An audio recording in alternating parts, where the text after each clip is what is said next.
Hello, this is Greg from English with Greg, and in today's lesson we're going to look at my top 5 tips on how to choose the best English teacher for you.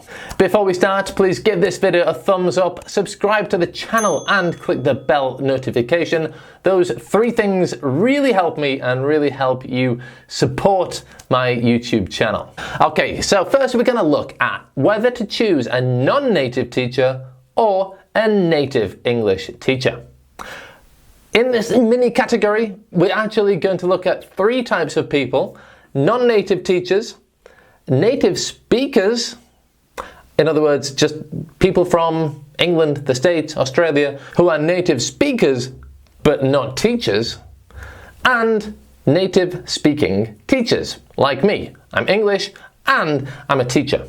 Now, a lot of people just are desperate to have a native teacher and don't put any importance on whether or not they are a good teacher. They just want to speak to a native speaker. And if you just want to have conversation with somebody from England or somebody from an English-speaking country without corrections, without explanations of how you can improve, then that's fine. However, if you want to actually actively learn the language and actively improve your grammar, pronunciation, learn the things you are doing wrong and how to improve them so that you can reach a more advanced level, then you want a teacher. Not just a native speaker, you need a teacher. In this category, we have 2 types of people: non-native teachers and native teachers. And in my opinion, your choice really depends on why you're learning English. Now, a sad thing is that people tend to discard non-native speakers unfairly. I mean, I know some non-native speakers whose knowledge of English is excellent. They're fantastic teachers, they have a fantastic accent, a near native level of English, and they would be a brilliant choice of English teacher. So first, I would say absolutely don't discard the option of non-native speakers just because they weren't born in an English-speaking country. For me personally, and this is my personal opinion, when I was learning French and Spanish and Italian, the teachers that I remember and the teachers whose classes I absolutely loved were the classes with native speakers. And the reason for this is,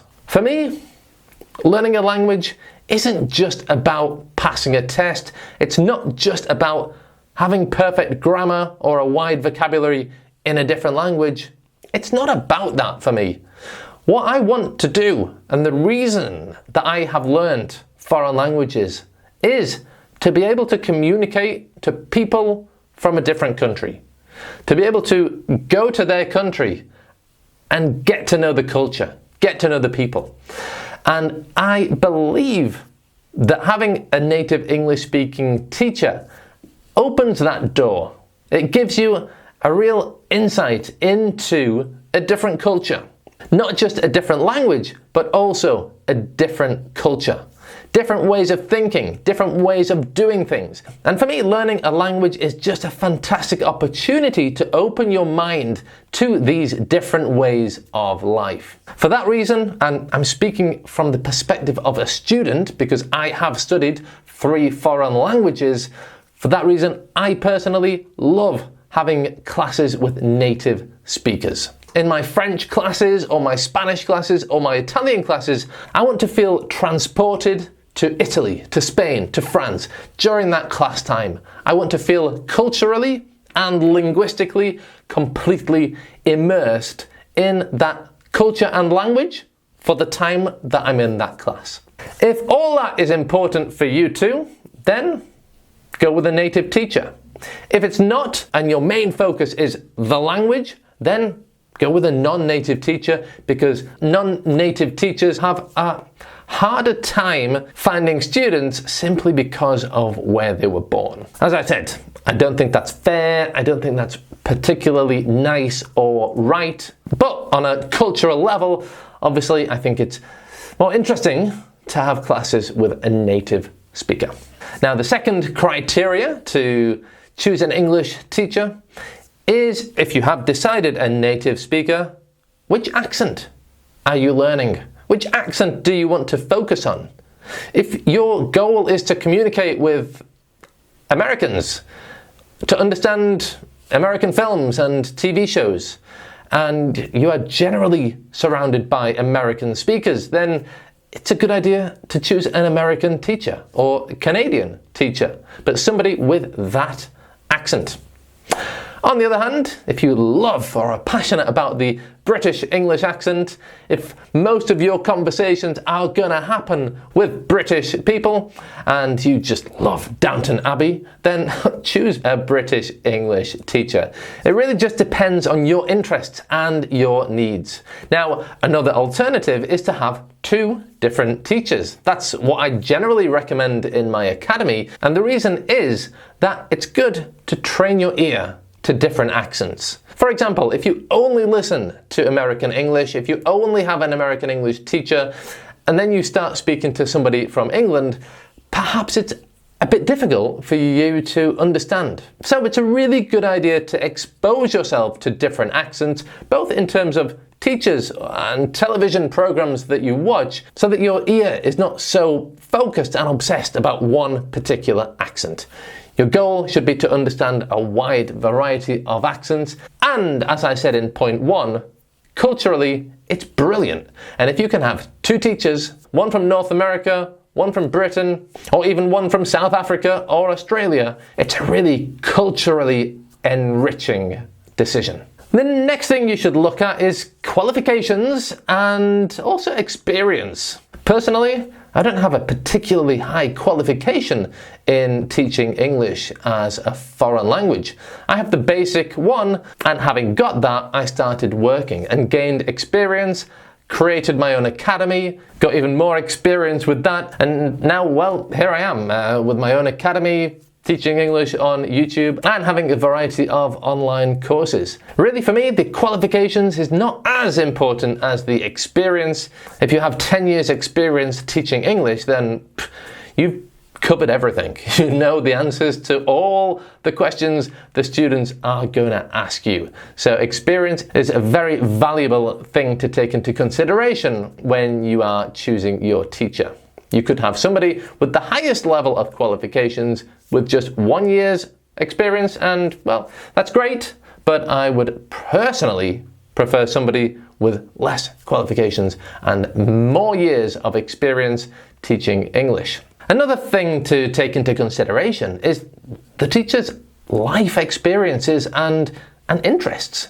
I mean, basically, you should be choosing somebody with similar interests to yours. When you're in class, you want to be able to talk freely, talk about anything. And to do that, I think it's important to choose a teacher with similar interests and similar life experiences to you. And when I say similar life experiences, that could be the experience of living in a different country. It could be the experience of having young children or living in the same city. You could be looking for somebody with the same interests in literature or the same sport that you're interested in. Just something that helps connect you and your teacher on a personal level. And I think this helps you feel more at ease, more comfortable in class. And when you feel comfortable and at ease, that is the best condition for learning. The fifth and final thing you should be looking for when you are choosing a teacher is their availability. If you are living in Europe and you want morning classes, there is no point looking at teachers who live in North and South America, because guess what? They'll be sleeping when you want your classes. So just pay attention to where the teacher is living. They could be living anywhere in the world nowadays with online classes. So focus on that. Make sure that their availability matches the times that you want your classes.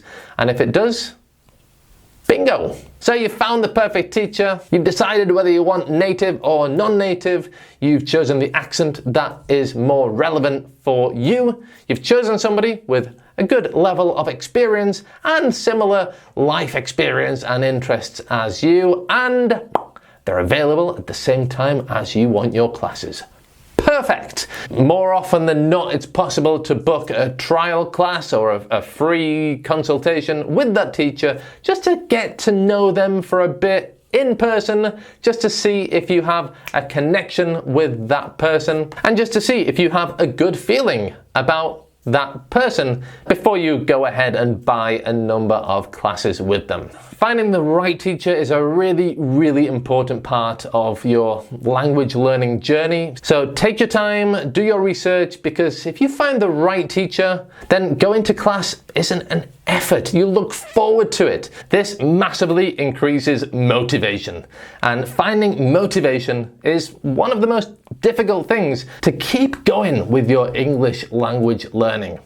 If you've got the right teacher, you look forward to your classes, you want to continue with those classes, and that is the only way to keep improving your English. Let me know in the comments how you choose your English teachers, and remember to like, subscribe, and click the bell notification to my channel. Thanks for watching, and I'll see you in the next lesson. Bye for now.